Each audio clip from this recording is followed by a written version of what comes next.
Bakit meron yan dito? Ano yan? Higanting tubig? Ano ang ginagawa nyo dito? Wala kaming intensyong masama sa iyo. Gusto lang namin kunin ang gintong ibong adarna at puting bulaklak. Pagkatapos noon, aalis na kami. Paraanin mo kami. Sino may sabi sa inyo na pwede kayong kumuha ng kahit anong bagay dito sa gubat, lalo na at may buhay? Hindi ko kayo pahihintulutan. Paputukan yan! Maging ninalang kayo sa tubig.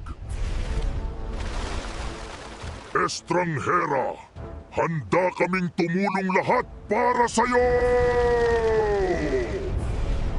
Malayo pa ba? Nauuhaw na ako, saan kaya may ilog dito? Kaya nga gutom na rin ako.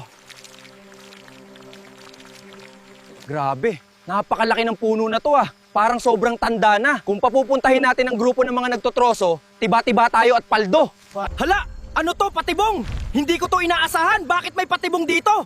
Gamitin mo ang iyong itak. Narinig ko ang usapan nyo, puro kasamaan, puro panlalalamang, mga ganid kayo. Hindi kayo dapat nagpupunta sa tahimik na kagubatan. Ang baboy ng inyong mga pag-iisip, ito ang nararapat sa inyo. Baboy na puti. Magdidilim na, palabas na ang mga oso. Bahala kayo dyan. Ayaw nating pumirmi sa bahay. Kaya nga makapangyarihan naman tayo eh. Ano kaya, makipaglaro tayo sa mga masasamang tao? Gusto mo? Oo, gusto ko. Sige, basta wag kang maingay kay inay at kay itay ha. Subukan naman natin yung mga taong masasama kasi nung unang pagsubog natin mababait eh. Tingnan natin ang pagkakaiba. Syempre, basta nagkasundo tayo, hindi natin papaalam kay inay itay. Pero syempre, magagalit sila pag nalaman to. Pero ang intensyon naman natin ay tulungan sila. Gusto mong maging kapansin-pansin tayo sa kanila?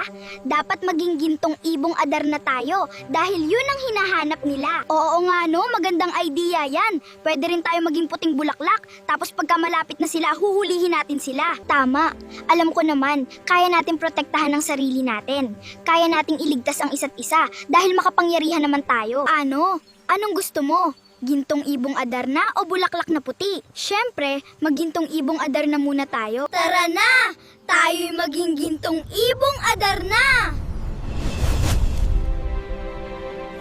Tara, lipad na tayo. Dapat lagi tayong magkasama para mas malakas tayo. Ako din, wag mong iiwan ha. Huwag tayong maghihiwalay ha. Huwag mo akong iiwan ha. Oo naman, ang sarap din lumipad sa himpapawid paminsan-minsan. Oo nga, pero pag palagi, nakakangawit sa kilikili. Nakakapagod din lumipad lagi. Kaya dapat minsan lang natin ito. Ayun sa taas, may 2 ibong adarna. Oo nga no, paputukan nyo, paputukan. Kapatid, ano yung pumuputok na yon? Parang delikado. Baba muna tayo, parang mainit yung balikat ko. Parang may tumutulo na mainit sa aking balikat. Tingnan natin. Dito kapatid, mukhang ligtas tayo. Oo nga, at saka maganda ang kagubatan dito. Tingnan mo, ang ganda ng kapaligiran. Parang ngayon lang tayo nakapunta dito. Oo nga, ano na ba yan nararamdaman mo? Wala naman akong nakikitang mali. Oo nga, naalala ko. Immortal nga pala tayo. May paparating. Meron din sila ng katulad na pumupotok na bagay. Oo nga. Magpalitan nyo na tayo. Ngayon na. Ito kaya yung puting bulaklak sa kabundukan? Hindi siguro. Kasi sabi sa tuktok nasa kalagitnaan pa lang tayo. Oo nga no.